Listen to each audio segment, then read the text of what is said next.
Okay, so our last topic for this episode is about something called a partition, and a partition is basically a way of dividing up a set in a certain way that satisfies certain properties. And it's not too difficult. You'll understand what I mean right away when we do some examples, but I want to begin by cautioning you against a certain interpretation.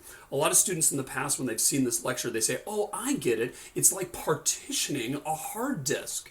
Because many of you have set up your own operating systems and you've partitioned your disk so you can have more than one file system on it and you can have a certain amount of swap space and stuff like that. If you've never done that and don't even know what I'm talking about, then you can just ignore this cautionary note. But those of you who are going to jump to that conclusion, I want to make sure you understand that the concept of partitioning a disk is in fact very close to the concept of set partitions. In particular, the mutual exclusivity and collective exhaustion properties are both satisfied. But there's an important difference in the way that the word partition is used. So if we picture a hard disk here, let's say this is all the bytes that I have on my hard disk, and say this whole thing is, let's say it's a 40 gig hard disk. Maybe what I do when I'm setting up my computer is I say, well, I'm going to divide this up. I'm going to have 10 gigabytes here for this segment here, and then I'm going to have another little thing that's going to hold my boot partition or something like that, and then I'm going to have all the rest down to here be my main user space, and then I'm going to have a tiny little bit so I can have a second boot sector, and then there's another section down here. So what I've done is divided up my disk into these regions, and we could label these regions 1, 2, 3, 4, and 5, all of which are different elements of this. Now, that is in fact very close to what we mean by a partition. However, here's the thing I want to caution you against. In computer parlance, this thing right here is called a partition. And then number 3, we call that a different partition. And that's how the word is used. We call each one of these little segments a partition. That is not how I'm going to use the word. I'm going to use the word in a very specific other sense. Mathematicians would say this entire thing is a partition of the hard disk. So we don't call each one of the individual slices a partition, but rather we call the entire thing a partition. Okay, so that's just want to give that sort of warning so that you don't misinterpret what I'm going to say. Okay, so here's the deal. If I have a set, a partition is a collection of subsets. So it really is a set of sets. It's a group of other sets, each of which is mutually exclusive with the others and collectively exhaustive. Now, what do those things mean? Mutually exclusive simply means that no two sets in the partition have any overlapping elements. In fact, they all have an empty set for their intersection. So what that practically means is no element of the original set can be in more than one of the subsets, because if it were, then they wouldn't be mutually exclusive. So that's the first property that we have to satisfy. The second property is called collectively exhaustive, and a set of subsets is collectively exhaustive if every element in the original set is in one of them. So basically what this boils down to is if I have a set of elements, every one of the elements needs to go in one and only one of the subsets. If it doesn't go in one, then those subsets are not going to be a partition because they won't be collectively exhaustive. They'll be, omitting one of the original elements.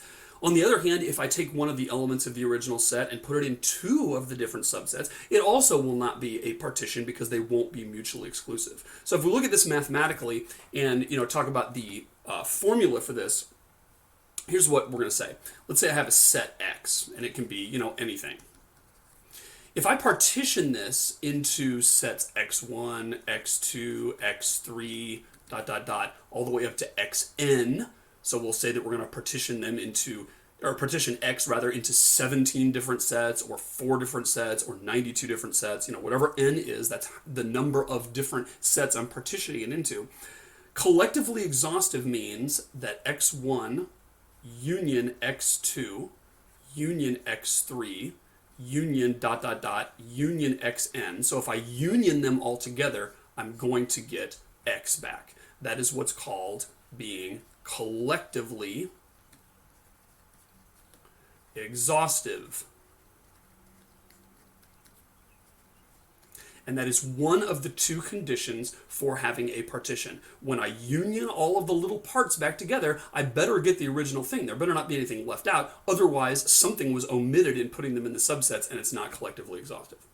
Okay, so the other property is called mutually exclusive, And mutually exclusive says that x sub I intersect x sub j must be the empty set for all I and j. Now, if you're not used to seeing math things written out, that might look a little scary, but let me just walk you through it. It's really not that tough. What it means is if I take any two of the sets, maybe x5 and x7, I better be able to intersect them and come up with nothing. Because if I intersect them and there's something in the intersection, well, that means those weren't mutually exclusive. Because this whole thing is a statement of the mutually exclusive. A set of sets is mutually exclusive if for every single pair of them, and sometimes we call this pairwise mutual exclusivity, for every pair of sets in there, they have to intersect to the empty set. Now, when I first saw this, I thought, well, it's kind of weird with all this xi, xj thing, and, it's kind of complicated to think of it that way. Why not just say this? Why not just say x1 intersect x2, intersect x3, intersect ... intersect xn equals the empty set? Because that definition would look a lot like what we had for for collectively exhaustive. To prove that they're collectively exhaustive, that means that the union of them has to equal the original set. Why not just say that the intersection of them all equals the empty set? And that's what our property is for mutual exclusivity. Turns out that does not work. And the reason it doesn't work is because this is far too weak a condition. All this thing says that I just wrote down is that if you intersect all of them together, you get the empty set. But that doesn't guarantee that no element is in more than one of them. So consider, suppose X is the set 1, 2, 3. And I claimed to have a partition of these. And I said, well, I'm going to make X1 have 1 and 2 in it. And I'm going to make X2 have 2 and 3 in it. And I'm going to have X3 have 1 and 3 in it. And I'm going to claim that these three things together form a partition of X. Now, I'm a bald-faced liar. Those are not a partition of X. And the reason is 1 is in two different places, and so is 2, and so is 3 for that matter. So clearly it's not the case that these are mutual exclusive. But if I just looked at the property this way, and I said, is it true that all these together are in fact the empty set? That's actually true, right? There isn't any element that is in all of the sets. There's no element that is in x1 and x2 and x3. And so, in fact, the empty set is the intersection of all these things. But that doesn't mean they're mutually exclusive, because if I just take x1 intersect x2, well, I don't get the empty set, I get 2. And if I take x2 and intersect it with x3, I'm going to get something, I'm going to get 3. And so these things are not mutually exclusive at all, and yet I would be misled into thinking that they were if I use this as the rule. So again, the rule has to be for all I and j individually, pairwise, these intersections is the empty set for all I and j.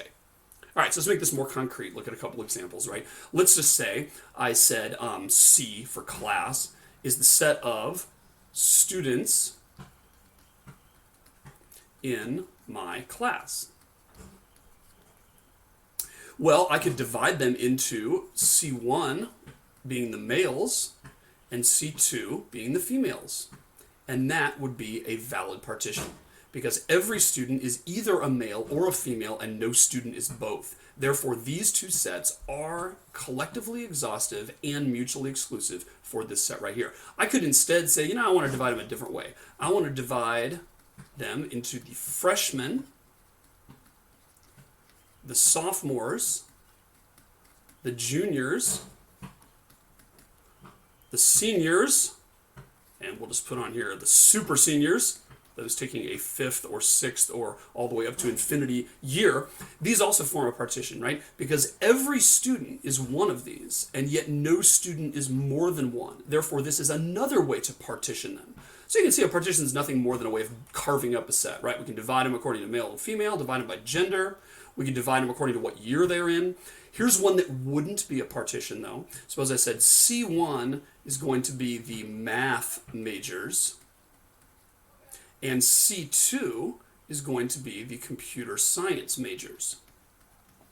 Okay? This is not a partition. It's not a partition because it's neither mutually exclusive nor collectively exhaustive, right? Someone could be a math major and a computer science major, in which case they would be in both C1 and C2. There's double majors all the time.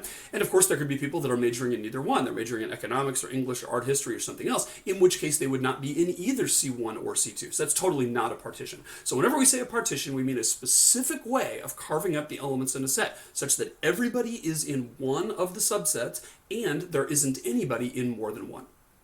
Good. Let's do some quick review questions here to make sure you get this. I've got a set here, G. Those of you who are Game of Thrones fans will recognize some of these characters here. If you're not, it's okay. Question. Is the following a partition of G? Suppose I took these 6 characters, Tyrion, Cersei, Sansa, Bran, Gendry, and Daenerys, and divided them up into these 2 sets. Do those sets form a partition? Stop the video and figure it out. The answer is yes. Those are 2 sets which are mutually exclusive, they have nothing in common, and they are collectively exhaustive. If I took the union of them, I would get back the set G. And in this case, I have divided the characters by gender. I've put all the women in one subset, and I put all the men in another. All right, let's see. Is this also a valid partition? The answer is yes, because every character is in one and only one of the subsets, and everyone is present somewhere, right? And I've divided them up this time in terms of good guys and bad guys, or at least the characters that I root for and the characters I kind of hope take a fall. How about this? Is this a partition of G? I'm trying to divide it up into the Starks, the Lannisters, and other. Answer is no, that's not a partition because we left out Gendry. Gendry is one of the elements of G, and he didn't find a home, and therefore this is not a valid partition of G. They're all subsets of G, but the 3 of them together do not form a partition. What about this one? I've got Gendry and Jon, and then I've got Cersei, Sansa, Tyrion, Bran, Daenerys. I'm dividing them up into the bastards and the non-bastards. Again, not a partition, and that's because Jon snuck in there, right? Jon wasn't a part of the original set G, therefore he cannot be present in any presumed partition of G. Daenerys, Cersei, and Bran. Sansa, Tyrion, Bran, and Gendry. Is this a partition of G? Kind of trying to divide this up according to characters who have designs on the throne and really want to be king or queen someday, and those who don't. And the answer is no, because Bran is in 2 places. These 2 sets are not mutually exclusive, and that's because Bran seems rather conflicted about the whole thing and doesn't really know what his ultimate destiny is going to be.